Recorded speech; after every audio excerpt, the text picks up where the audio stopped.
called Rice Meets Curry. Rice meets curry, curry meets rice. Would my life be fully dignified without sizzling chilies and variations of aromatic spice? Surely this combination is designed to meet gastronomical heights. Great plaudits for coriander as they tantalise and meander with the genial enigmas of onion, garlic, and ginger. We mix, stir, and mix the gloriously pungent curry fix of cumin and turmeric. Rice meets curry, curry meets rice, comfort during periods of strife. Breakfast, lunch, and dinner, flavourful and familiar, whole new dreams to capture, recipes of adventure. Rice meets curry, curry meets rice.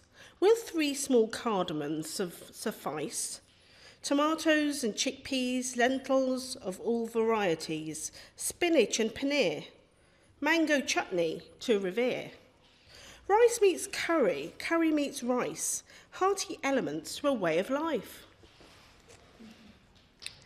No need to clap, thank you. I should say, sorry, applause at the end would be lovely.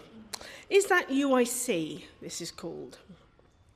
Could that be you, old friend, with an adventurous stride, adjusting your earphones, rubbing your eyes, dreaming about the oceans or delving into a notion, fumbling in a fastidious motion? Is that you I see, pacing your tenacious feet, in between the sparsely lean branches of the propitious cherry blossom trees? Only the trees wave back cordially. The tea I sip. From the cup's rim to my lips, I sense the rhythm of my sips, with fiercely heated fingertips. In between the slurps and gulps and drips, I sit and I sip my astringent hibiscus drink. The world has gone dark pink as I sip and pause to think. My sour tongue is now tinged, and I pour and I stir and I sip. I gulp and I slurp and I squint.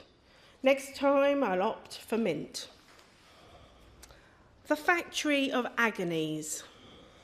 In the Factory of Agonies, everyone was a nobody, and every nobody was a no one, and every no one smelt of every single everyone. All were flavoured with isolation and coated with hefty layers upon layer of crudest indignations. The Factory of Agonies of mass-produced varieties, for every no one of a nobody was at least packaged neatly with routine efficiency, along with the perpetual banality of production line invisibility. Anticipating the river. Dear nearby river, will you rapturously bring crashing roars with gamely gushes, or a constant rapport of gently streaming endless hushes? Will I sense a surge of joy or lingering melancholy? Will your frothing gestures flow and splash with wit and folly?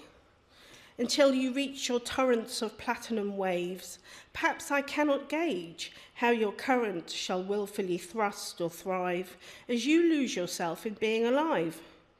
What I do know is that having invaluable space to watch and absorb your forces unleash as I hear the bellowing breeze helps me to grow fonder, to endure, to ponder, to relish my inner peace.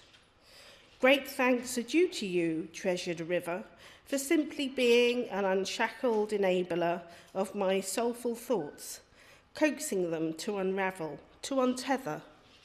Sincerely, a grateful spectator. Here's a sad poem, but I hope it's not going to take you into a place of sadness, but it's called To Wring Out the Chaos and Hang Up the Calm. She longs for the survivors to rise up and drink from salvaged cups to soothe the scars of every broken body, soul, and wounded mind and heart. For they only know of mass fear and death, of sizzling embers of agony from the burning mess. and know only of the catastrophically failed duties to end the censor's cruelties. And as she stands with a charred stick in her hand, she draws little seeds of a peaceful land under her dream of blue skies and golden sands. Then she walks through the wreckage and ruins, where more torment and turmoil is brewing, and she lights her mind's candles for peace to arrive and settle. She waters the seeds from the cups of her heart, praying that there will be a safe new start, far away from the imminence of more harm, where the children can play and laugh, and their mothers can wring out the chaos and hang up the calm. Disjointed healing from loss. In a sanguine moment of a certain day, we may be the iridescent rainbow amidst the sombre grey, while beneath the crease or inside the fold, there may be a glint of peace to cherish and behold. Or upon a wave beside a marsh, we could be quietly brave when times feel too harsh. And outside the box, beyond the fence, love may flow and flock to our defence. And over the emblematic bridge and across the figurative lake, we may find the courage as our senses do ache. This one is called Breathing Pages, for there was a terse verse in her frustrations, a slow-flowing poem in her apprehensions, a rough essay draft in her facial expressions, a set of old notes to devote to her resolutions, yet she hardly wrote a word. Poetry is life. I believe I have some poetry to write. The day before yesterday, 3 weeks on Saturday, when making the bed as verses flutter about in neon pink and red, when cooking a feast or brushing my teeth, when travelling by train and getting caught in a metaphorical downpour of rain, pruning and yielding, raking and building, phrases and feelings that care not to fit in. Poetry is life. Welcome. Thank you for coming. Pieces. A piece of intuition can break off from the whole and drift away as debris that yearns to be consoled.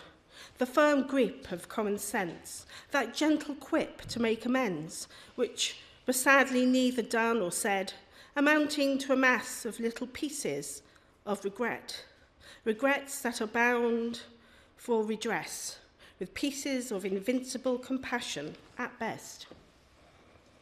Minutest factions of the cosmos, be them during times of melancholia or be them during mirth, it seems that even the minutest fractions of kind gestures can have enormous worth, orbiting in the very depth of our subconsciousness, enriching the darkest matter of our very deepest inner universe. And I'd like to end with my poem Words. Worn words hang knowingly in your closet. Heavy words strain the lining of your pockets. New words require a substantial deposit. Dominant words deal and delve and dare. Abrupt words halt the unassuming atmosphere. Embarrassed words implode upon a stare. Painful words ache beyond compare. Blissful words lie lazily beneath your pillow. Blinding words suit the poorly sighted armadillo. Tormented words wisp between the leaves of the weeping willow. Rigid words never have any gear.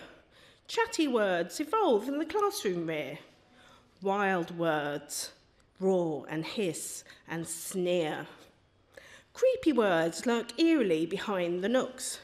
Lost and stolen words may find themselves in books. Abusive words discredit themselves like crooks. Exaggerated words make a situation worse. Contemplative words ponder each chapter, line, and verse.